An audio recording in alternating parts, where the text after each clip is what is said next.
여러분, 바울이라는 이 이름이 원래는 이제 이렇게 하면 안 되겠죠. 예.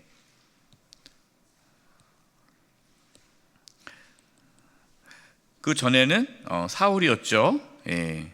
사울의 이름을 이제 바울로 바뀌게 됩니다. 오늘 말씀에 이제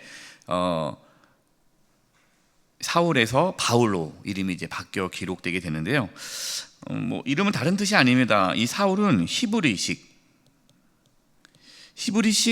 이름이에요. 근데 사울은 이제 유대인이니까 히브리식 이름이 있었는데 이제 사울이 이방인들에게 복음을 전하지 않습니까? 이방인들에게 이제 복음을 전하기 때문에 이름을 사울이 아니라 바울로 이렇게 사용됩니다. 이 바울은 로마식 이름이에요. 로마식 이름이라는 말은 헬라식 이름입니다. 헬라. 네. 왜냐하면 이방인들에게 복음을 전해야 되기 때문에 히브리식 이름보다는 헬라 이름이 더 다가가기 좋으니까 바울로 바뀐 겁니다. 그래서 여러분, 사울이 바울 된 것이 뭐 이름에 특별한 건 없어요.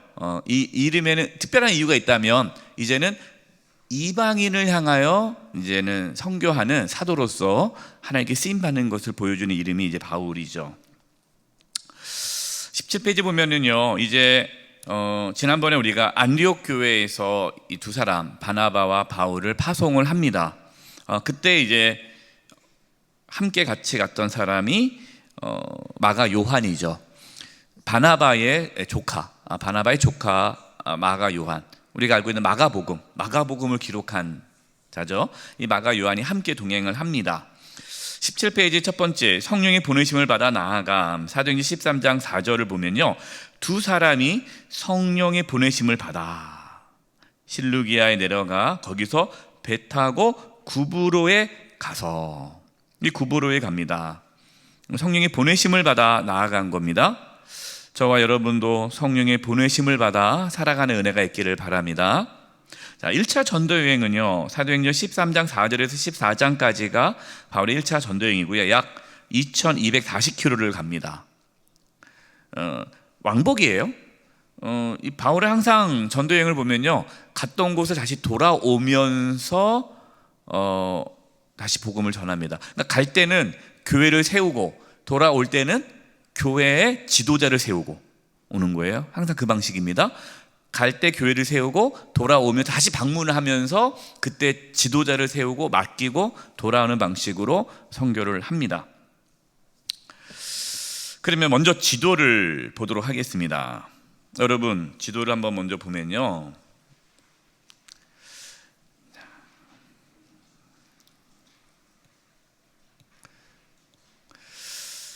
여러분 지도 보이죠? 여러분의 페이지로는 찾아드려야죠. 예. 여러분 페이지 27페이지를 보세요. 27페이지를 보면은 이것이 이제 바울의 1차 전도 여행 지도입니다. 여러분 잘 보이시나요? 네. 요 내용 여러분 교재와 함께 지도를 보면 설명을 좀 드릴게요. 오른쪽에 보면은 여기 안디옥이 있죠. 예, 보이십니까? 예, 이 지역이 수리아의 지역이라 수리아 안디옥이고요. 또 가운데 보면은 여기 안디옥이 있습니다. 보이죠? 여기는 비시디아 지역에 있는 안디옥에서 비시디아 안디옥. 안디옥이 이름이 똑같은 도시가 있어요. 그래서 헷갈리기 때문에 수리아 안디옥과 비시디아 안디옥이 있다라는 거예요. 그럼 바울과 바나바가 파송받았던 그 교회, 그 안디옥 교회는 이 수리아 안디옥 교회입니다. 그래서 수리아 안디옥 교회에서 실루기아라는 항구로 가서 배를 타고 구브로라는 섬에 도착합니다. 구브로. 근데 여기서요, 이 구브로라는 섬은 누구의 고향일까요? 바나바의 고향이에요. 바나바. 그러니까 바울과 바나바가 첫 번째 방문했던 곳이 바나바 고향으로 간 거예요. 예. 저도 이 말씀 묵상하면서 이제 네팔로 갔을 때 네팔에 많은 분들이 이제 복음을 듣고 예수님 믿고 그들이 어디로 갈까요? 네팔 분들이 고향으로 갑니다. 왜냐하면 고향에 부모님이 예수님 안 믿는데 그 고향 사람들이 예수 안 믿는데 얼마나 마음이 아프겠어요. 그래서 바나바가 첫 번째로 간 곳을 구브로로 선택을 합니다. 성령께서 그렇게 인도하셨지만 또 이 구브로가 바나바의 고향이라는 것은 특별한 의미가 있죠. 그래서 살라미라는 곳에서 복음을 전하고 또 바보로 갑니다. 이 바보가 그 바보가 아니에요. 예. 그래서 이 바보에서 이제 복음을 전하고 이제 배를 타고 버가에 도착합니다. 버가, 항구 도시입니다. 버가에 도착했을 때에 마가 요한이 나 못해요 하고 그냥 예루살렘을 돌아갑니다. 이 버가에서 제가 전에 여러 번 말씀을 드렸습니다. 버가에서 왜 마가 요한이 돌아갔을까요? 그 이유는 몰라요. 성경에 안 나와 있으니까. 근데 추측하건대 여러 가지 이유가 있지만 그 중에 하나가 너무 전도 여행이 힘들어서 돌아가지 않았을까. 그래서 그 이유를 가만히 보니까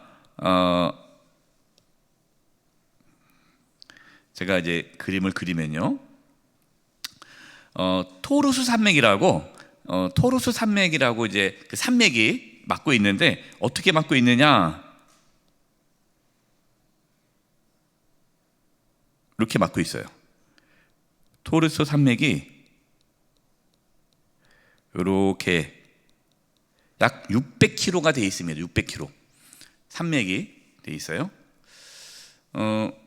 제가 한번 사진 한번 보여준 적이 있는데 이렇게 돼 있습니다. 이런 산맥이 쫙 펼쳐 있어요. 여러분들이 이제 이 버가 그 옆에가 이제 아탈리아인데 지금은 안탈리아라고 바뀌었죠. 유명한 휴양지입니다. 그래서 나중에 이제 돌아올 때는 이 아탈리아에서 배를 타고 돌아오는데 제가 인터넷에서 찾아봤어요. 이게 보입니까? 이게 안탈리아 그 항구에서 바라봤던 토르스 산맥이에요. 너무 멋지죠. 근데 여러분 이걸 넘어가는 생각을 해보세요. 넘어가야 돼요. 예, 이거 볼 때는 멋지지만 이걸 넘어갈 생각하면 이 엄두가 안 나지 않습니까? 예, 이 몇 미터라고요? 3,500m에서 3,700m. 우리 백두산은요, 2,700m가 안 돼요. 백두산이 2,700m. 우리 이 백두산은 3,000m가 안 되는데 이 토르산맥은 낮은 산이 3,500, 높은 산이 3,700. 예, 이곳이 이렇게 되어 있어요. 이러한 산을 넘어가야 돼요. 이 산맥을 넘어가야 돼요. 버가에서. 그래서 도망가지 않았나라고 제가 생각하기에는 그래요. 저 같았으면 도망갔을 것 같아요. 그럼 버가에서 이제 도망가고 이제 바울과 바나바만 어디로 갑니까? 예, 비시디아 안디옥으로 갑니다. 예, 비시디아 안디옥에 건너가서 설교를 하는데 그 설교가 오늘 이제 사도행전 나오죠. 이 설교가 바울이 전도여행 가서 첫 번째 설교 내용이 기록되어 있는 말씀이 있어요. 중요합니다. 왜냐하면 복음이 무엇인지를 자세하게 설명을 합니다. 그래서 이 비시디의 안디옥에서 많은 사람들이 예수님을 믿어요. 그러나 또 시기하는 유대인들이 있어서 박해가 있죠. 그래서 이제 어쩔 수 없이 피해갑니다. 그것이 안디옥에서 간 곳이 그 다음 이고니온이라는 곳이에요. 안디옥에서 이고니온 오른쪽으로 갑니다. 이고니온에 가서도 마찬가지로 복음을 전해요. 많은 사람들이 예수님을 믿어요. 또 시기하는 유대인들이 또 바울과 바나바를 죽이려고 합니다. 그래서 루스드라로 가요. 그 밑에 루스드라에 가서도 하나님의 또 놀라운 능력이 나타나죠. 예. 그러나 거기서도 또 박해하는 자들이 있어서 돌에 맞습니다. 이 돌에 맞아서 바울이 죽었다 생각하고 내다 버리는데 바울이 일어나가지고 툴툴툴 털고 더베로 가서 또 복음을 전하죠. 근데 이 더베에 가서 복음을 전하고 다시 돌아옵니다. 돌아오는 길은 똑같이 더베에서 루스드라에서 이고니온, 이고니온에서 안디옥, 안디옥에서 버가에서 아탈리아로 돌아와서 안디옥으로 돌아오는 이곳이 1차 전도여행입니다. 근데 여러분들이 이제 갈라디아서 말씀을 듣잖아요. 예, 갈라디아서. 그럼 갈라디아서가 뭐냐? 바울이 1차 전도 여행을 다녔던 이 안디옥, 이고니온, 루스드라, 더베 이 지역을 갈라디아라고 합니다. 갈라디아. 그래서 바울이 1차 전도 여행을 마치고 돌아와서 이 수리아 안디옥에서 1차 전도 여행을 마치고 수리아 안디옥에서 편지를 씁니다. 첫 번째 바울이 쓴 편지 갈라디아서가 여기서 쓰게 되죠. 이 갈라디아서는 안디옥, 비시디 안디옥, 이고니오, 루스드라, 더베 바울이 1차 전도 여행을 했던 그 지역에 있는 교회들에게 보낸 편지가 갈라디아서예요. 예, 이해가 되십니까? 예. 그럼 그 편지의 내용은 당연히 복음에 대한 얘기겠죠. 왜냐하면 지금 바울이 전도 여행을 하면서 계속해서 복음을 전하지만 거기에는 누가 있습니까? 유대인들이 있죠. 유대인들에게 먼저 복음을 전합니다. 하지만 유대인 그리스도인들은 여전히 율법을 지켜야 구원을 받는다라는 생각이 있는 거예요. 그래서 예수님을 믿지만 할례를 받아야 된다. 예수님을 믿지만 유대 절기를 지켜야 된다. 예수님을 믿지만 율법을 지켜야 구원받는다라는 이 율법적 신앙, 복음이 계속해서 복음을 훼손합니다. 그래서 이제 바울이 그것이 아니다. 내가 전한 복음, 다른 복음을 전하면 저주를 받을 것이다 하며 쓴 편이 갈라디아서고, 그 갈라디아를 통해서 오직 믿음으로 구원을 받는다는, 율법이 아닌, 행위가 아닌 오직 믿음으로 구원받는다는 것을 강조하죠. 그래서 바울이 처음에 말씀을 전했을 때 강조한 것은 율법이 아닌 오직 믿음으로 구원받는다라는 부분을 강조하는 부분입니다.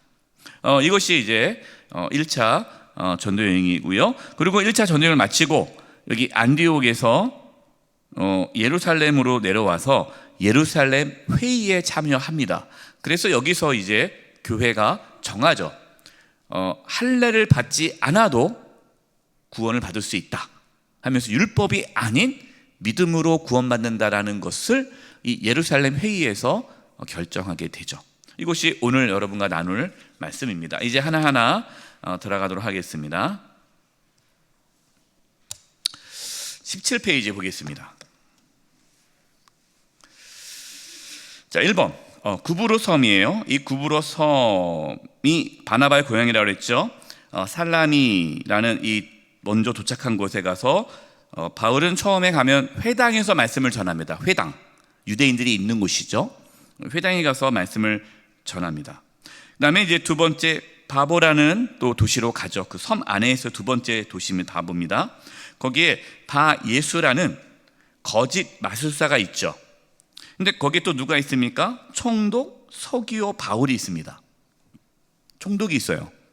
그러니까 이 구브라는 섬은 큰 섬이고 유대인들이 많이 살기 때문에 로마에서 그 구브로 섬에 총독을 파견해서 서기오 바울이라는 총독이 거기에 이제 있었는데, 그 서기오 바울에게 복음을 전하는데 그 바예수라는 이 거짓 마술사가 방해를 합니다. 왜냐하면 이 바예수는 총독의 개인 주술사예요. 개인 주술사. 근데 예를 들어서 일등이 아니라 이 자기 주인이, 자기 총독이 예수님을 믿으면 더 이상 주술을 하지 않잖아요. 그럼 자기가 필요 없잖아요. 그럼 내 직업을 잃게 되지 않겠습니까? 그래서 이 바예수라는 이 거짓 마술사가 서기오 바울이 예수 못 믿게 방해를 합니다. 그 내용이에요. 사도행전 13장 7절 12절. 그는 누굴까요? 바예수, 거짓 마술사죠. 그가 총독 바기오와 바울과 함께 있으니, 개인 주술사님과 함께 있는 거예요. 서기오 바울은 지혜에 있는 사람이라 바나바 바울을 불러 하나님 말씀을 듣고자 하더라. 이 마술사 엘루마는 마술사라는 뜻이에요. 실제 이름은 바예수고요. 그들을 대적하여 총독으로 믿지 못하게 심으니, 바울이라고 하는 사울이 이제 여기서 이제 이름을 혼용해 쓰죠. 성령이 충만하여 그를 주목하이르되 모든 거짓과 악행이 가득한 자여 마귀의 자식이여 모든 의의 원수여 주의 바른 길을 굳게 하기를 그치지 아니하겠느냐. 보라 이제 18페이지 주의 손이 내 위에 있으니 내가 맹인이 되어 얼마 동안 해를 보지 못하리라 하니 즉시 안개와 어둠이 그를 덮어 인도할 사람을 두루 구하는지라. 이에 총독 이 서기어 바울이 그렇게 된 것을 보고 믿으며 주의 가르치심을 놀랍게 여기리라. 여러분, 이 주술사는 자신의 어떤 이익을 위해서 하나님의 일을 가로막지 않습니까? 뒤에도 나와요. 우리가 그러한 삶을 살 수 있어요. 어떤 자신의 이익을 얻기 위해 하나님의 일을 가로막는다면 여러분, 그 사람이 오늘 본문에 나와 있는 거짓 마술사와 다를 게 없어요. 마귀의 자식일 뿐이에요. 그래서 우리는 늘 조심해야 합니다. 우리가 내 개인의 욕심에 사로잡혀서 하나님의 일을 가로막고 있지는 않은가, 우리는 늘 조심해야 되죠. 두 번째 보니까 버가에, 이젠 버가에 도착했습니다. 항구 도시죠. 마가 요한이 떠나갑니다. 이제 BCD 안디옥으로 가야 돼요. 근데 BCD 안디옥으로 넘어가려면 무엇을 넘어야 된다고요? 토우루스 산맥, 타우루스 산맥이라고 합니다. 타우루스. 우리나라 말로는 정식 명칭은 토우루스 산맥을 넘어요. 넘어서 BCD 안디옥으로 갔습니다. 네. 이제 BCD 안디옥에서 전도를 해요. 설교를 하는데 이것이 아주 중요한 내용입니다. 안식일에 회당에 들어가서 유대인에게 먼저 복음을 전합니다. 바울은 항상 먼저 유대인에게 복음을 전해요. 어떤 말씀을 전하느냐? 아브라함에서부터 시작되는 말씀을 전합니다. 아브라함. 여러분 다 성경 읽어왔다는 걸 전제해서 말씀을 전하는 거예요. 하나님께서 아브라함을 부르신 그 이유. 그래서 여기서 중요한 게 아브라함의 언약이죠. 아브라함의 이 언약, 하나님께서 아브라함을 부르셨고 그 언약대로 애굽에서 종노릇했던 이스라엘 백성들을 출애굽한 다음에 하나님께서 그들에게 가나안 땅, 약속의 땅을 주셨다. 그 얘기를 하면서, 그러면서 이제 그곳에 이제 하나님께서 다윗을 통해 또 약속을 하셨죠. 이 다윗에 대한 약속이 뭡니까? 사도행전 13장 22, 23절이에요. 사울을 패하시고 다윗을 왕으로 세우시고 증언하여 이르시되 내가 이새의 아들 다윗을 만나니 내 마음에 맞는 사람이라 내 뜻을 다 이루라 하시더니 23절, 이게 중요한 말씀이 나와요. 하나님이 약속하신 대로 이 사람의 후손에서, 다윗의 후손에서 이스라엘을 위하여 누구를 세우셨으니? 구주를 세우셨으니. 구주, 구원자, 다른 말로는 메시아, 그리스도. 하나님께서 끊임없이 선지자를 통해서 말씀하셨던 메시아, 그리스도, 구원자, 구세주, 구주를 세우셨으니 그 하나님의 약속, 다윗의 후손으로 보내주실 그 메시아가 누구라는 거예요? 예수라. 그분이 예수님이라는 거죠. 이게 복음이잖아요. 복음. 하나님께서 우리를 구원하기 위해 구원자를 보내셨습니다. 이게 복음이죠. 예수라는 분이에요. 세 번째, 그래서 세례 요한의 사역을 얘기합니다. 그가 사도행전 13장이죠. 그가 오시기에 앞서 요한이 먼저 회개의 세례를 이스라엘 모든 백성에 전파하니라. 25절, 요한이 그 달려갈 길을 마칠 때에 말하되 너희가 나를 누구라 생각하나 나는 그리스도가 아니라. 나는 그리스도가 아니에요. 누가 그리스도예요? 내 뒤에 오시는 분이 그리스도다. 이 그리스도, 메시아, 구원자 같은 말이죠. 그러나 여러분, 예루살렘에 사는 자들이, 종교 지도자들이 그 하나님께서 보내주신 다윗의 자손 그리스도, 메시아, 예수를 죽였다라고 전합니다. 그러면서 예수님을 죽였는데 그것은 하나님의 약속을 이루기 위함이다라는 예수님의 죽으심과 부활에 대해서 말씀을 해요. 네 번째, 예수님의 죽으심과 부활. 여러분, 이것이 기독교 신앙의 핵심이고 복음의 진수죠. 복음의 핵심이죠. 사도행전 13장 28, 30절입니다. 같이 한번 읽어보겠습니다. 시작. 죽일 죄를 하나도 찾지 못하였으나 빌라도에게 죽여달라 하였으니 성경의 글을 가리켜 기록한 말씀을 다 응하게 한 것이라. 후에 나무에서 내려다가 무덤에 두었으나 하나님이 죽은 자 가운데서 그를 살리신지라. 예수님의 죽으심과 부활에 대한 말씀을 전하는 거예요. 근데 예수님의 그 죽으심이 성경의 그를 가르쳐 기록한 말씀을 응하게 하신 것이라. 이사야 53장에 고난받는 종, 예수님이 메시아가 그리스도가 고난받을 것을, 죽으실 것을 말씀하셨는데 그 말씀을 이루기 위해 예수님이 죽으셨다. 그리고 부활하셨다라는 거죠. 그럼 예수님의 죽으심과 부활이 왜 중요하냐? 그 다음 5번째, 이게 복음이죠. 예수님의 죽으심과 부활이 우리에게 무엇을 가져다 주느냐? 죄사함과 하나님의 구원을 가져다 준다라는 거예요. 사도행전 13장 33, 38, 39절입니다. 곧 하나님이 예수를 일으키사 예수님을 부활시켰어요. 우리 자녀들에게 이 약속을 이루게 하십니다. 여기서 중요한 거, 여러분, 여기서 이 약속,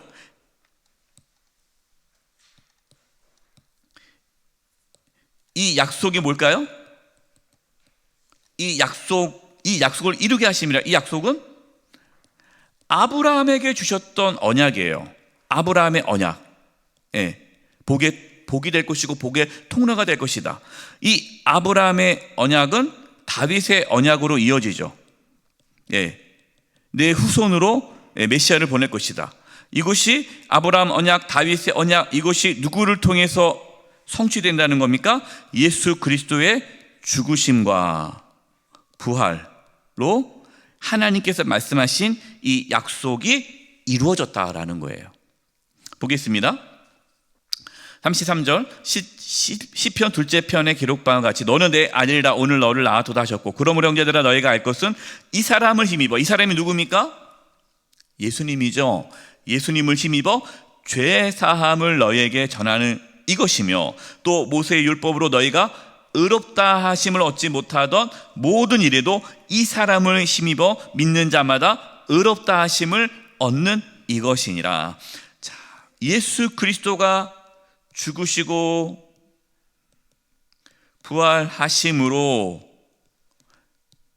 예수 그리스도를 통해서 죄사함, 두 번째는 의롭게 됨. 죄사함과 의롭게 되기 위해서 예수님께서 죽으시고 부활하셨다. 근데 이 죄사함과 의롭게 됨은 무엇으로 이루어지느냐? 예수님을 믿는 자마다. 그럼 예수님 믿는다는 게 뭐예요? 예수님이 하나님께서 보내주신 메시아, 그리스도, 구원자, 예수님께서 죽으시고 부활하심으로 내가 죄사함을 받고 의롭게 되어 하나님의 자녀가 되었다는 것을 믿는 자에게 하나님의 약속, 구원의 약속, 아브라함과 다윗에게 주셨던 그 약속, 구원의 약속이 이루어졌다. 이게 복음이죠, 복음.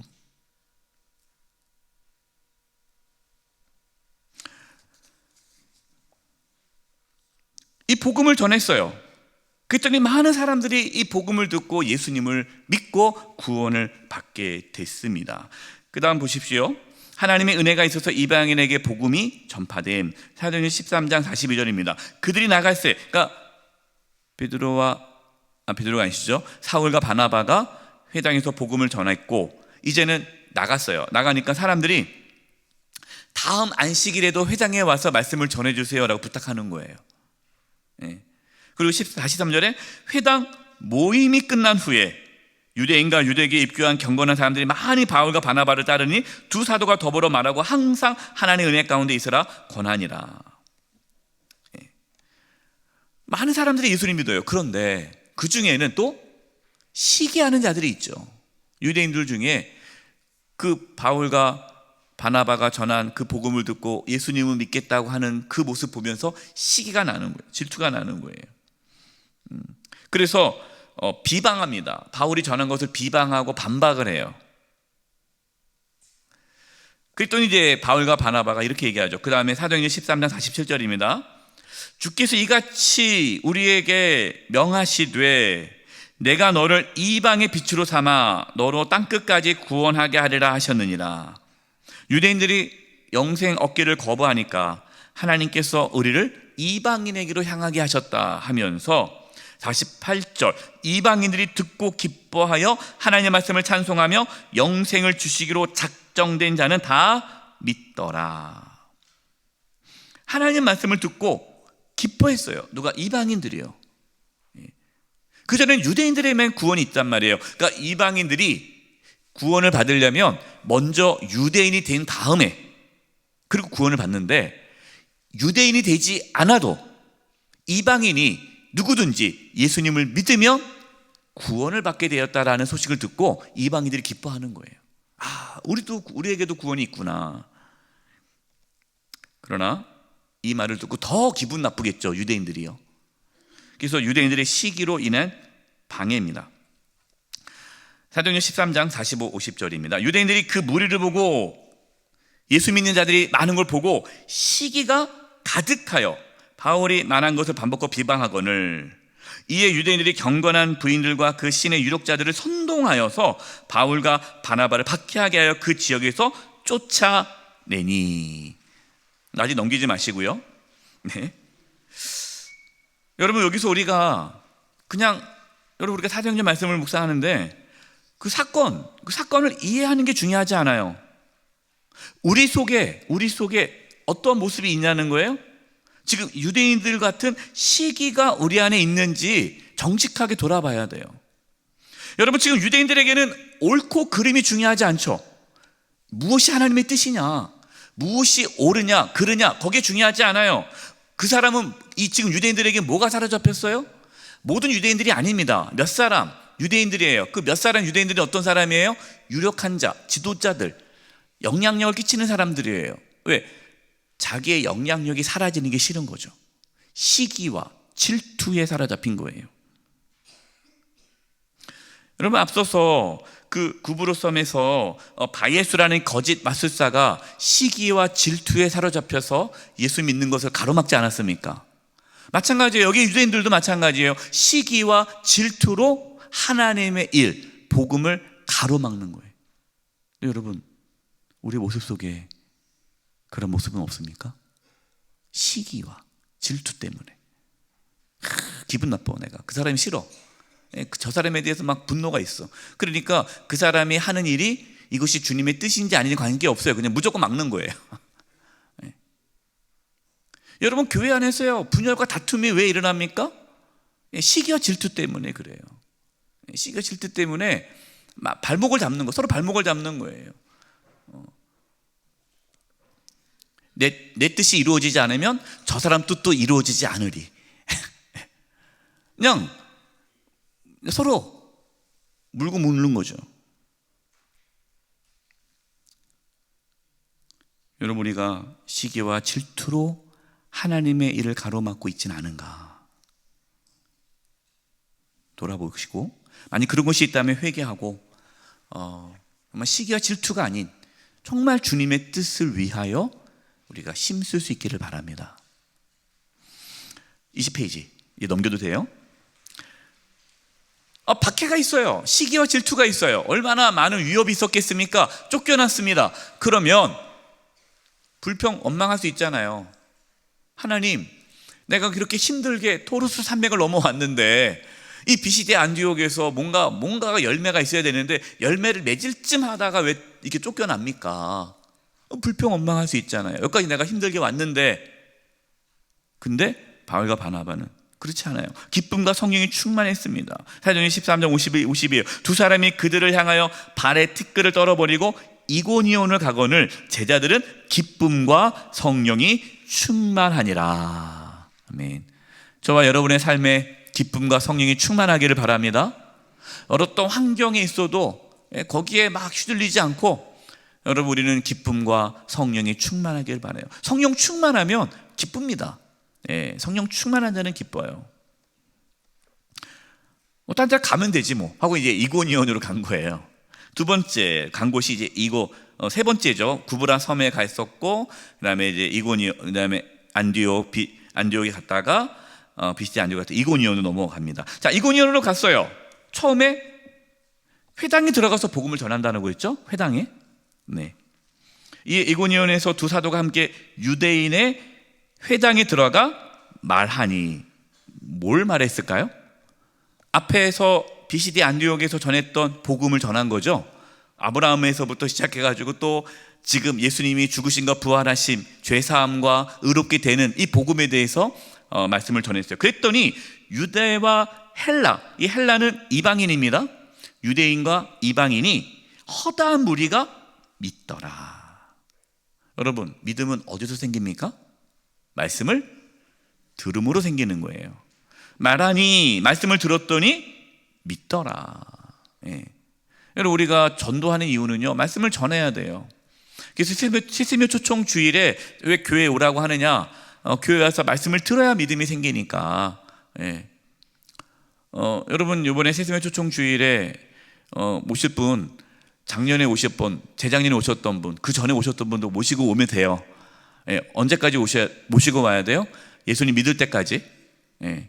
어떤 분들은 목사님 작년에 모셔왔는데 재작년에도 모셔왔는데 아직 예수 안 믿는데 미안해서 못 모셔오겠어요. 그런 생각하실 필요 없어요. 뭐가 미안해? 예수 믿을 때까지 초청하셔야 돼요. 예. 구원 받아야 되잖아요. 두 번째, 유대인들의 방해입니다. 사도행전 14장 2절이에요. 그러나 허다한 무리가 믿지만 그러나 순종하지 아니한 유대인들이 있었다. 여러분, 두 부류예요. 하나님 말씀을 듣고 두 부류로 나눠지죠. 하나는 순종하는 자가 있고 하나는 불순종하는 자가 있어요. 순종하는 자는 예수님을 믿는 거고, 불순종하는 자는 그 복음을 듣고도 거부하는 자죠. 왜 순종하지 않을까요? 시기와 질투 때문에. 네. 여러분, 시기 질투가 정말 무섭습니다. 여러분, 우리가 이 시기와 질투 우리가 이거를 바로 잡지 않으면 여러분, 우리의 신앙이 엄청난 걸림돌이 돼요. 네. 시기와 질투 때문에 이방인들의 마음을 선동해가지고 형제들에게 악감을 품게 하는 거예요. 그러니까 불평, 불만을 막 일으키는 거죠. 선동하는 겁니다.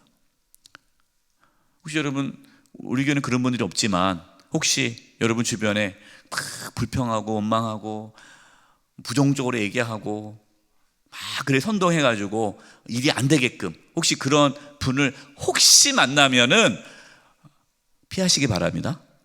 네, 함께 어울리면 안 돼요. 네, 피해야 돼요. 네. 그래서 5절에 보니까 이방인과 유대인과 그 관리들이 두 사도를 모욕하며 돌로 치려고 달려드니, 여러분, 점점 박해가 심해지는 게 느껴지죠. 이번엔 돌을 들었다는 거예요. 그전에는 그 돌까지 안 들은 것 같아요. 예, 그냥 내쫓았는데 이번에는 돌까지 들으면서 위협을 하고 모욕까지 하고 그러는 거예요. 그런데 성령님의 권능으로 복음을 전함, 박해와 환난 속에서도 두 사도가 오래 있어 주를 힘입어 담대히 말하니 주께서 그들의 손으로 표적과 기사를 향하게 하여 주사 자기의 은혜의 말씀을 증언하니. 여러분, 이 3절 말씀은 제가 이 방해와 권능으로 복음을 전함을 하기 위해서 나눠놨는데, 순서적으로 보면은 2절 앞에 2절 다음에가 3절이잖아요. 그러니까 순종하지 아니하는 유대인들이 악감을 품게 하거늘, 그 다음에 3절 두 사도가 오래 있어 주를 힘입어 담대히 말하니, 이렇게 이어지는 거예요. 이해되셨죠? 예. 자, 여기서 바울과 바나바가 누구를 힘입어서 지금 복음을 전하고 있습니까? 주를 힘입어 성령의 능력으로 감당하고 있는 거예요. 또 주께서 그들의 손으로 표적과 기사를 행했다는 거예요. 표적과 기사가 있었어요. 그러나 순종하지 않은 유대인들은 그 표적과 기사를 보고도 믿지 않았죠. 또 강팍해졌다라는 거예요. 주께서 그들의 손으로 표적과 기사를 행하게 하여 자기 은혜의 말씀을 증언하시니, 여러분, 복음은요 내가 전하는 것이 아니라 주께서 전하시는 거예요. 네, 주께서. 그랬더니 이들이 예수님을 안 믿고 돌로 치려고 달려드니까, 네 번째, 박해를 피해 다른 곳으로 가서 복음을 전함.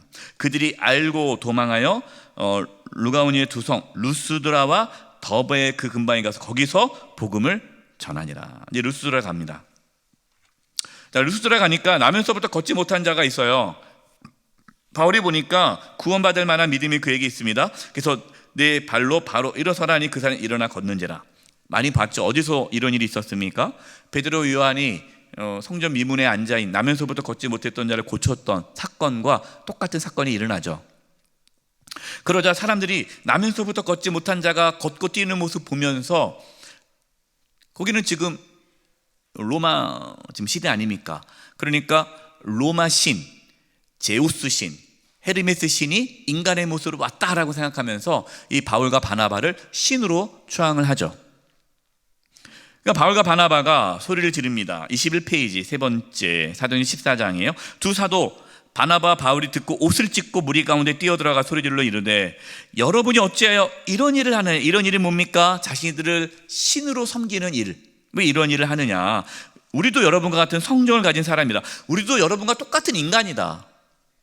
똑같은 사람이라는 거죠. 여러분에게 복음을 전하는 것은, 여기 나오죠. 복음이 뭡니까? 예수님의 죽으심과 부활, 우리의 구원자가 되셨고 예수님을 믿음으로 죄사함 받고 의롭게 된다는 이 복음을 전한 것은 이러한 헛된 일, 이 헛된 일이 뭐예요? 우상 숭배, 버리고 천지와 바다와 그 가운데 만물을 지으시고 살아계신 하나님께로 돌아오게 합니다. 하나님께로 돌아온다는 것은 예수님을 믿어 구원을 받아야 하나님께 돌아올 수 있지 않습니까? 죄가 있으면 하나님께 못 돌아오잖아요.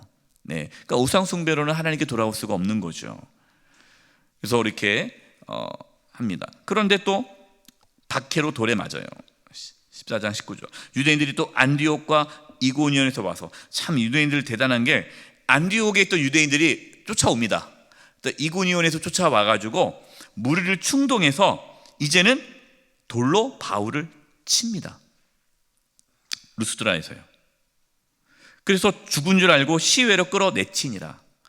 여기서 이제 바울이 돌에 맞죠. 돌에 맞아 거의 반 죽습니다. 그러니까 죽은 것처럼 보여서 내다 버린 거예요. 죽었다 생각하고 돌아간 거죠, 유대인들은. 여섯 번째, 더베로 가서 예수님의 제자를 봅니까요? 20절, 제자들이 둘러섰을 때, 그러니까 바울이 죽은 줄 알고 이렇게 둘러서 보고 있는 거예요. 아, 저 죽었구나 하는데 바울이 일어났습니다. 온몸이 얼마나, 온몸이 다 피투성이 되지 않겠어요? 돌에 맞았는데 어디 금 간 것도 있고 뼈가 부러진 데도 있겠죠. 그런데 이틀 쉬고, 그리고 바나바와 함께 더베로 갑니다. 그리고 21절, 복음을 그 성에 가서 전하여 많은 사람을 제자로 삼고 루스드라와 이고니온 안디옥으로 돌아가서. 저는 이 말씀을 묵상하면서 많은 은혜를 받았어요. 야, 그 돌에 맞았으면 병가를 한 달 쉬어도 될 텐데, 예.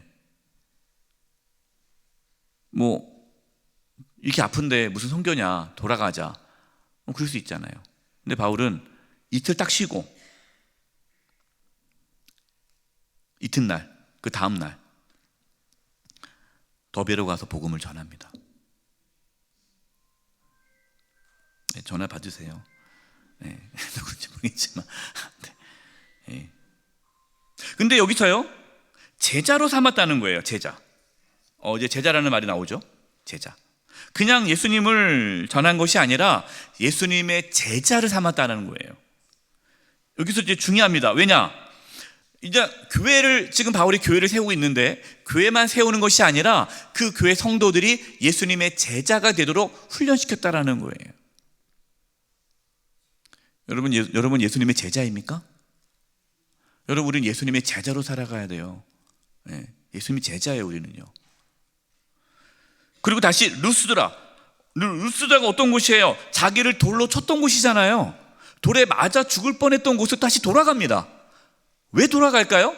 그 루스드라에 교회가 있으니까, 거기서 예수 믿는 자들이 있으니까 거기로 돌아가서 또 그들을 굳건하게 하고, 또 그들에게 그 교회에 장로를 세우고 지도자를 세우고 그들로 하여금 그 교회 성도들 돌보게 하는 거예요. 그래서 루스드라와 이고니온, 안디옥으로 돌아가서 무엇을 했다는 거예요? 예, 그 다음에 일곱 번째, 돌아오면서 교회 장로들을 세우고 성도들을 굳건하게 함, 제자들의 마음을 굳게 하여 이 믿음에 머물러 있으라 권하고, 또 우리가 하나님 나라에 들어가려면 많은 환난을 겪어야 할 것이라 하고. 그러니까 여러분들에게 예수 믿으면 이제는 사업도 잘 되고 병도 낫고 행복할 겁니다, 이게 아니라 여러분, 예수님 믿으면 이제 박해가 있을 겁니다. 환난이 있을 것입니다. 그러나 그 환난이 있은 후에 우리는 하나님 나라에 들어갑니다. 오늘날 이렇게 말씀을 전하면 다 떠날 거예요, 그렇죠? 예수 믿고 복 받을 줄 알았는데 환난이 와. 근데 여러분, 이것이 복음이에요, 복음. 그러면서 23절, 각 교회 장로들을 택하여 금식 기도하며 그들이 믿는 주께 그들을 위탁하고. 자, 그들이 믿는 주께예요. 자기를 의존하게 만드는 것이 아니라 그 장로들이 주님을 의지하게 만들고 주님께 그 장로들을 맡기는 거예요. 교회 리더를 세운 거죠. 여러분, 교회 리더가 중요합니다. 여러분, 한종 직분자이십니까? 한종 직분자 그냥 받는 게 아니에요. 한종 직분, 하나님께서 여러분의 한종 직분을 주신 이유는 교회를 지키기 위해서예요. 성도들을 보호하기 위해서예요. 그래서 내가 직분만 받고 가만히 있으면 안 되죠. 한종 직분자분들은 충성스럽게 성도들을 돌보고, 성도들을 제자 삼아야 돼요. 제자. 이 교회를 세운 이유입니다. 이렇게 돌아오면서 교회를 세우고 돌아옵니다. 안디옥에 돌아옵니다. 안디옥에 돌아와서 선교 보고를 하죠. 선교 보고가 뭡니까? 이방인들에게도 믿음의 문을 열어주셨다라는 것을 보고합니다. 하나님께서 행하신 일과 이방인들에게 믿음의 문을 열어주신 것을 보고하니. 그 다음 22페이지, 갈라디아서를 기록합니다. 이제 돌아왔습니다. 1차 전도여행을 돌아와서 수리아에서 안디옥이 파송한 교회잖아요. 돌아와서 선교 보고를 하고 그리고 편지를 씁니다. 왜냐면 여러분, 바울이 거기 1차 전도여행을 다 걸어서 다녔기 때문에 시간이 많이 걸리잖아요. 그럼 거길 떠난 지가 한 2년 정도 됐단 말이에요. 그러니까 편지를 통해서 그 교회가 다시금 흔들리지 않도록 하기 위해서 쓴 거죠. 그래서 여러분, 페이지 28페이지 보겠습니다. 28페이지 보면은 갈라디아서가 나와 있어요. 갈라디아 교회는 갈라디아 지역에 있는 여러 교회를 의미하죠. 바울이 1차 전도여행 갈라디아 지역에서 복음을 전했기 때문에 이제 편지를 쓰는데, 할례와 율법을 통해서만 구원을 받을 수 있다는 유대인들, 거기에 있는 유대 그리스도인들이 계속해서 복음을 흐트르는 거예요. 그래도 할례를 받아야 구원 받을 수 있어, 율법을 지켜야 받을 수 있어. 이 소식을 듣고 바울이 할례와 율법이 아닌 오직 믿음으로 구원받는다는 것을 알려주기 위해 갈라디아서를 씁니다. 이제 갈라디아서 말씀 내용을 보겠습니다. 다시 22페이지. 다른 복음은 없다. 복음은 하나다. 그래서 바울이 얘기하는 거예요. 다른 복음을 전하면 저주를 받을 것이다. 그래서 복음의 유일성. 여러분, 복음은 여러 개가 아니에요. 복음은 하나예요. 예수 그리스도, 예수님만이 유일한 구원자라는 그 복음은 하나죠. 두 번째, 나는 그리스도의 종이다 라고 합니다. 이제 내가 사람을 좋게 하랴 하나님을 좋게 하랴. 그러니까 사람을 좋게 한다는 게 뭐예요? 내가 그래, 율법도 지켜, 할례 지켜, 그러면 유대인들과 좋은 관계를 맺을 거예요. 그런데 나는 그럴 수 없다는 거죠. 내가 유대인들에게 버림받는다 할지라도, 유대인들이 나를 싫어한다 할지라도 복음은 변질될 수 없다. 내가 사람을 좋게 하랴 하나님을 좋게 하랴. 내가 만약에 사람의 기쁨을 구했더라면, 다른 사람의 비유를 맞추기 위해서 그들이 좋은 말씀만 잘 전했다라면 나는 그리스도의 종이 아니니라.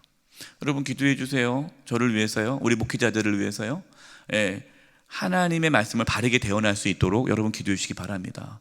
듣기 좋은 말을 전하는 목회자가 아니라 들어야 할 말씀을 전할 수 있는 목회자가 되도록 여러분 기도해 주셔야 돼요.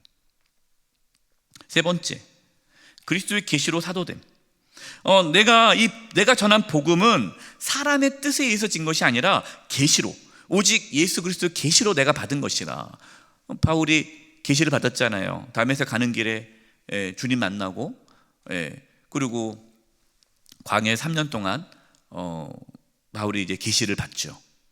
근데 또 복음은 사람에 의해서 만들어진 것이 아니라 하나님의 계시로 이루어진 거다라는 겁니다. 그래서 네 번째, 율법으로는 의롭게 되지 않는다라는 걸 얘기하는 거예요. 갈라디아서 2장 4절 14절이에요. 읽겠습니다. 이는 가만히 들어온 거짓 형제들 때문이라. 이 거짓 형제는 뭡니까?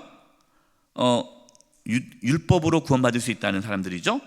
그리스도 예수 안에서 우리가 가진 자유를 엿보고 우리를 종으로 삼고자 하되, 그러면 나는 그들이 복음의 진리를 따라 바르게 행하지 아니함을 보고 모든 자 앞에서 게바에게 이르되, 내가 유대인으로서 이방인을 따르고 유대인답게 살지 않으면서 어찌하여 억지로 이방인을 유대인답게 살려 하느냐 하였노라.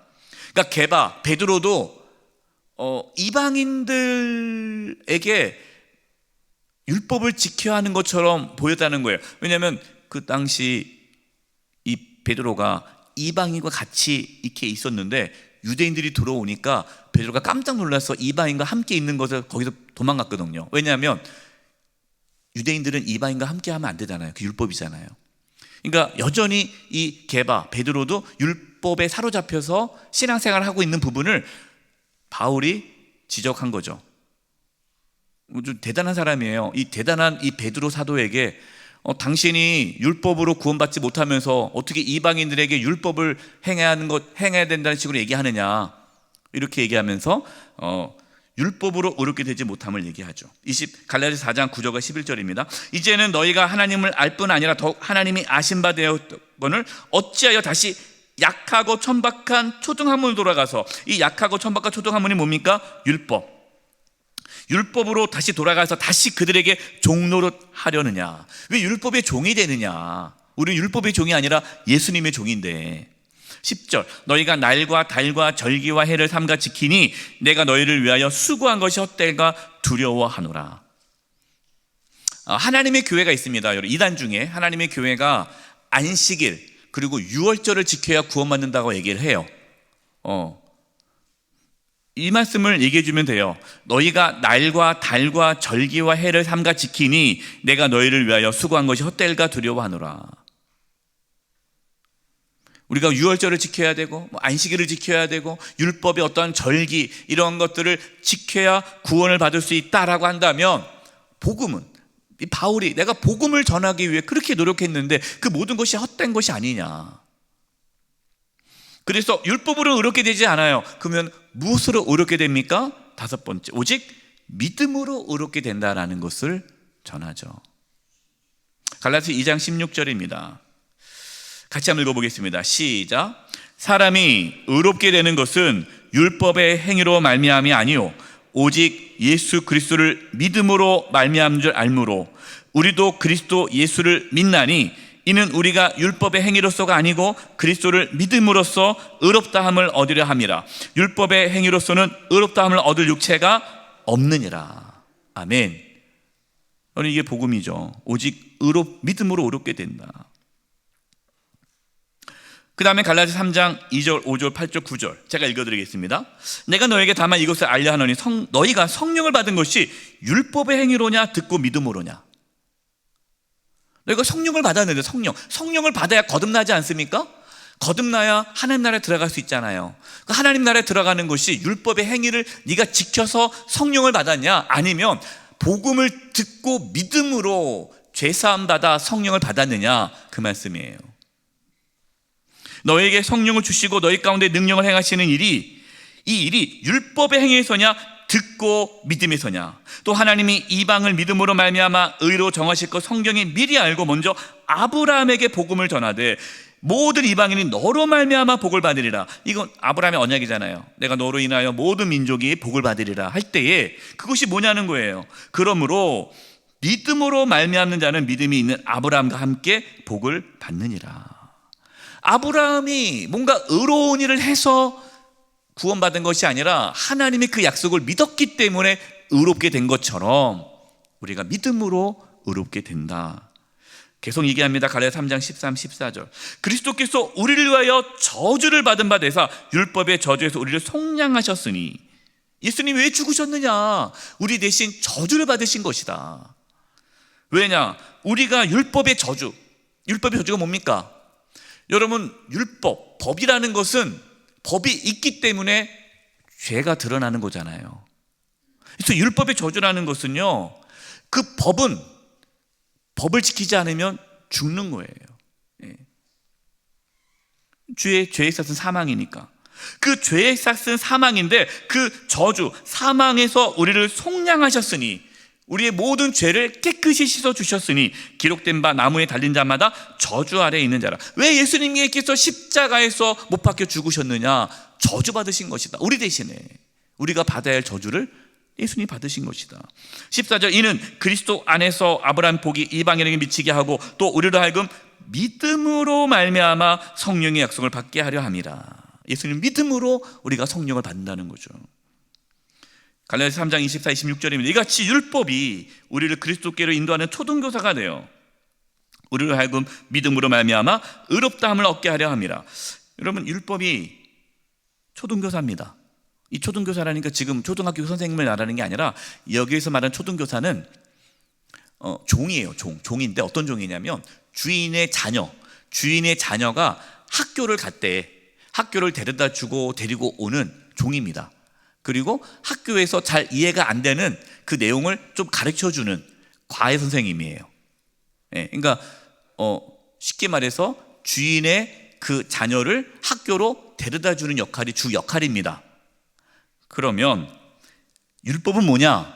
율법은 우리를 복음으로, 예수님께로 인도하는 그 가이드라는 거죠. 왜 예수님께로 인도합니까? 율법을 통해서 죄를 깨닫게 되는 거예요. 율법이 없으면 죄도 몰라요. 여러분, 하나님 말씀이 있어야 죄가 드러나지 않겠습니까? 기준이라는 게 있어야 되잖아요. 이 기준이 없으면 죄를 짓고도 죄인지 모르잖아요. 그러니까 말씀을 통해서 깨닫는 거예요. 아, 내가 죄인이구나. 내가 죄인임을 깨달아야 나의 죄를 대신 짊어지고 십자가에 죽으신 예수님께 나아갈 수 있는 거죠. 내가 죄인이 아니라면 예수님께 나아갈 필요가 없죠. 그래서 율법은 우리로 하여금 죄를 깨닫게 해주고 예수님께 나아가게 하는 초등교사, 가이드다라는 것이에요. 25절, 믿음이 온 후로는 초등교사 아래 있지 아니하도다. 너희가 다 믿음으로 말미암아 그리스도 예수 안에서 하나님의 아들이 되었으니. 아멘. 여러분 믿으십니까? 우리가 예수님을 믿음으로 죄사함 받아 하나님의 자녀가 됨을 믿으시기 바랍니다. 여러분, 이게 복음이에요. 24페이지, 예수님을 믿는 믿음 안에 살아감. 그래서 유명한 말씀이 나오는 거예요. 갈라디아서 2장 20절 시작. 내가 그리스도와 함께 십자가에 못 박혔나니 그런즉 이제는 내가 사는 것이 아니요 오직 내 안에 그리스도께서 사신 것이라. 이제는 내가 육체 가운데 사는 것은 나를 사랑하사 나를 위하여 자기 자신을 버리신 하나님의 아들을 믿는 믿음 안에서 사는 것이라. 이제는 율법 안에 사는 것이 아니라 예수 안에 사는 거예요. 예수님 안에 사는 거예요. 예수님을 나의 주로 믿고 사는 거예요. 여러분, 이것이 예수님 믿는 믿음 안에 살아가는 거죠. 갈라디아서 3장 20절입니다. 누구든지 그리스도와 합하기 위하여 세례를 받은 자는 그리스도로 옷 입었느니라. 자, 그러면 이제 우리가 무엇이 되었습니까? 하나님의 자녀가 되었죠. 그래서 7번째, 하나님의 자녀로 살아가는 거예요. 갈라디아서 4장 4절 6절입니다. 때가 참에 하나님의 그 아들 예수님을 보내사 여자에게 나게 하시고 율법 아래에게 나게 하신 것은, 예수님 율법 아래에 났다는 것은 인간으로 태어났다는 거죠. 5절, 율법 아래에 있는 자들, 인간들을 속량하시고 우리로 아들의 명분, 하나님의 자녀의 명분을 얻게 하려 하심이라. 6절, 너희가 아들임으로, 자녀임으로 하나님이 그 아들의 영, 예수님의 영을 우리 마음 가운데 보내사 아빠, 아버지라 부르게 하셨느니라. 아멘. 한번 따라해 보겠습니다. 하나님 아버지. 네, 이게 놀라운 은혜예요. 하나님을 아버지라 부르는 게 정말 놀라운 은혜예요. 이것이 우리가 뭔가 열심히 착하게 살아서가 아니라 예수 그리스도를 믿음으로 주어지는 은혜죠. 자, 이러면 그래, 그럼 이제 율법 지킬 필요 없겠네? 이제 내 마음대로 살면 되겠네? 내가 뭔가 노력해서 구원받는 것이 아니라 예수님을 믿음으로 구원받는다면 내가 일주일 동안 마음대로 살다가 주일날 와서 회개하고 또 일주일 동안 마음대로 살다가 주일날 와서 회개하고 그러면 되겠네? 라고 생각하는데 그것은 아니라는 거예요. 그것이 여덟 번째, 오직 사랑으로 서로 종노릇하라. 형제들아, 너희가 자유를 위하여 부르심을 입었으나, 우리가 자유인이 된 거, 율법으로 구원받는 것이 아닙니다. 자유인이 되었어요. 그러나 그 자유로 육체의 기회를 삼지 말고 오직 사랑으로 서로 뭐하라? 종노릇하라. 이게 놀라운 말씀이에요. 율법 폐기론자가 아닙니다. 여러분 구원파 있잖아요. 구원파. 이 구원파들은 우리가 예수님 믿음으로 구원받았기 때문에 마음대로 살아도 된다. 죄를 지어도 우리 구원받는다. 이렇게 얘기한단 말이에요. 이것은 이단이에요. 이단. 초대교회도 그런 이단이 있었어요. 그러니까 바울이 얘기하는 거예요. 그건 아니다. 우리가 율법으로 구원받지 않고 예수님을 믿음으로 구원받는다고 해서 내 마음대로 살아가는 건 아니다. 오히려 우리는 이제는 율법의 종이 아니라 예수님의 종이 되었기 때문에 종노릇해야 된다. 사랑으로 서로 종노릇해야 된다라는 거죠. 갈라디아서 6장 2절입니다. 너희가 짐을 서로 지라 그리하여 그리스도의 법을 성취하라. 그리스도의 법이 뭡니까? 사랑이에요. 사랑. 예수님은 새 계명을 주노니 서로 사랑하라. 사랑이에요. 갈라디아서 6장 9절 10절 우리가 선을 행하되 낙심하지 말지니 포기하지 아니하면 때가 이르면 거두리라. 그러므로 우리는 기회가 있는 대로 모든 이에게 착한 일을 하되 더 믿음의 가정들에게 할지니라. 여러분, 우리가 착하게 살아야 구원받는 것은 아니에요. 예수님을 믿음으로 구원받습니다. 그러나 정말 우리가 예수님을 믿고 하나님의 자녀가 된다면 하나님의 자녀답게 살아야 한다는 거죠. 그래서 착하게 살아야 돼요. 특히 믿음의 가정들에게 더욱. 그러니까 성도들끼리 싸우면 돼야 안 돼요? 안 돼요. 성도들하고 사이좋게 잘 지내야 돼요. 옆에 분들 사랑합니다 얘기하겠습니다. 시작. 사랑합니다. 사랑합니다. 사랑합니다. 사랑합니다. 이것이 하나님 자녀로 살아가는 모습이죠. 그리고 성령을 따라 행한다는 거예요. 내가 이르노니 너희는 성령을 따라 행하라. 그리하면 육체의 욕심을 이루지 아니하리라. 육체의 소욕은 성령을 거스르고 성령은 육체를 거스르나니 이 둘이 서로 대적함으로 너희가 원하는 걸 얻지 못하게 하려 함이라. 그럼 우리는 이제 율법을 따라 살아가는 것이 아니라 성령을 따라 살아가는 거예요. 성령을 따라. 좀 시간이 5분 지났는데 좀 더 할게요. 더 합니다. 25페이지. 육체의 소욕과 성령의 소욕, 육체의 일과 성령의 열매가 뭔지를 구체적으로 말씀해 주고 있습니다. 갈라디아서 5장 19절은 육체의 일입니다. 육체의 일은 분명하니, 이것은 육체의 일은 성령의 이끄심을 받지 않고 죄성을 갖고 살아간다는 거예요. 음행과 더러운 것과, 여기서 더러운 것은 똑같은 음행이에요. 호색, 이것도 같은 음행이죠. 그러니까 음행, 더러운, 호색은 다 성적인 타락을 말하는 겁니다. 그 당시에 성적인 타락이 심했어요.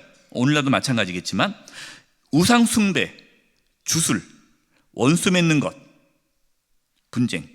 여러분 원수 있습니까? 원수 있으면 안 돼요. 원수 맺으면 안 돼요. 그럼 육체의 일이에요.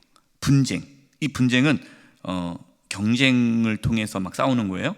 시기 나왔죠. 우리 시기와 질투하면은 하나님을 가로막는다고. 시기, 분냄, 당짓는 거. 이 당짓는 건 뭐냐면요, 이 자기의 어떤 이권을 챙기기 위해서 다른 사람을 희생시키는 거.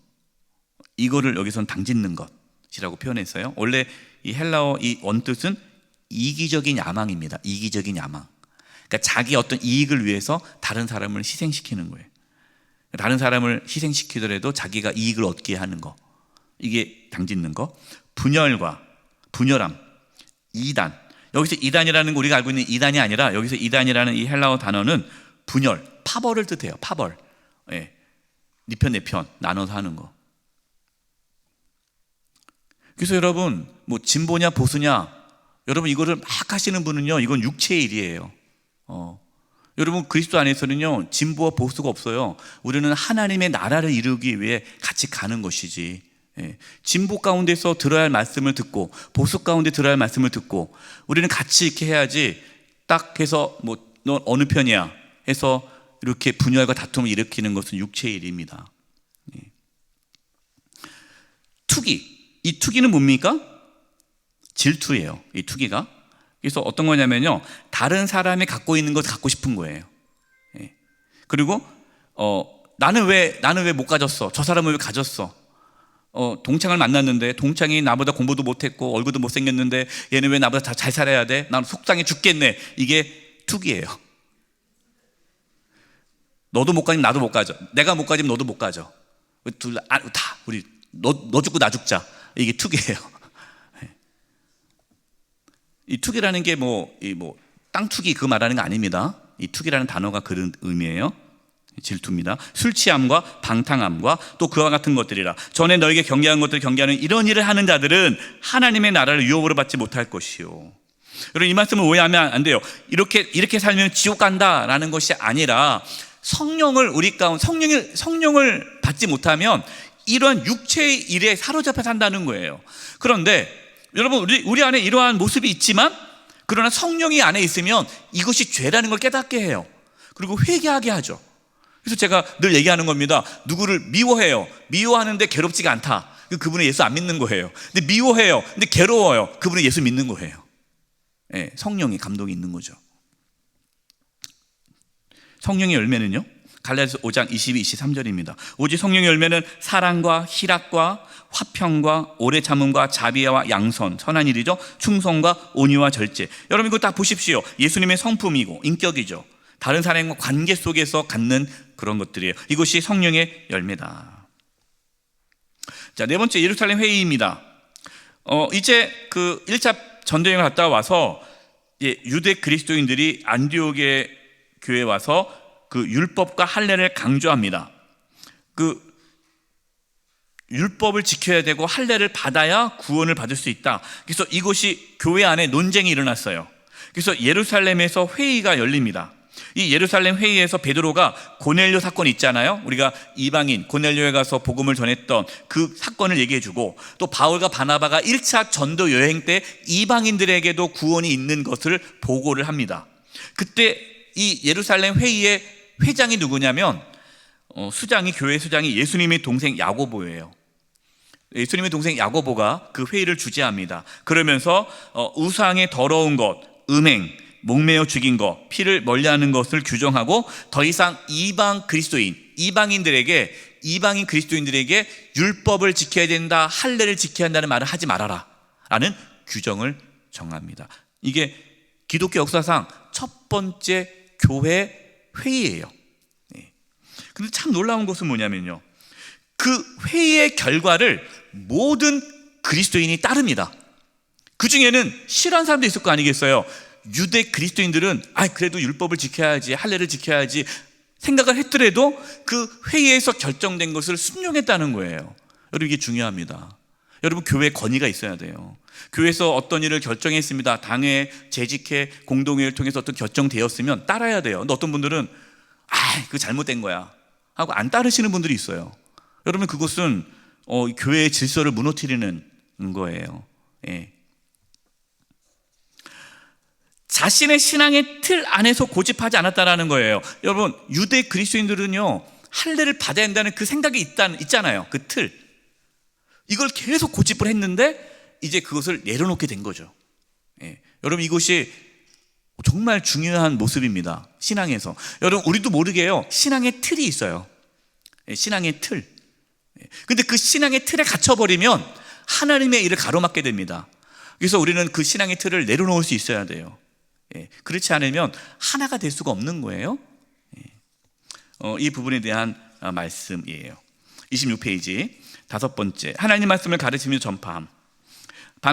바울과 바나바는 안디옥에 유하며 수다한 다른 사람들과 함께 주의 말씀을 가르치며 전파하니라. 이렇게 해서 1차 전도 여행을 마치게 됩니다. 기도하겠습니다. 하나님, 바울의 1차 전도 여행 과정을 보았습니다. 복음이 어떻게 전파되었고, 또 어떻게 교회가 세워졌는지, 또 예수 믿는 자들이 예수님의 제자로 또 교회를 세우고 든든하게 하기 위해 그 많은 박해와 환난 가운데서도 믿음의 길을 걸어감을 보았습니다. 거짓된 복음이 아니라, 다른 복음이 아니라 참된 복음이 무엇인지 보았습니다. 주님, 저희들에게 성령의 충만함을 주셔서 다른 복음이 아니라 올바른 복음, 정확한 복음, 참된 복음을 깨달아 온전한 믿음의 길을 걸어가게 도와 주시옵소서. 예수님의 이름으로 기도드리오며 지금은 우리 주 예수 그리스도의 은혜와 하나님 아버지의 그 크신 사랑하심과 성령님의 교통하심과 충만하심이 우리 사랑하는 성도님들 한 영혼 한 영혼 위에와 우리 교회 위에 이제부터 영원토록 함께하옵시기를 간절히 축원하옵나이다. 아멘.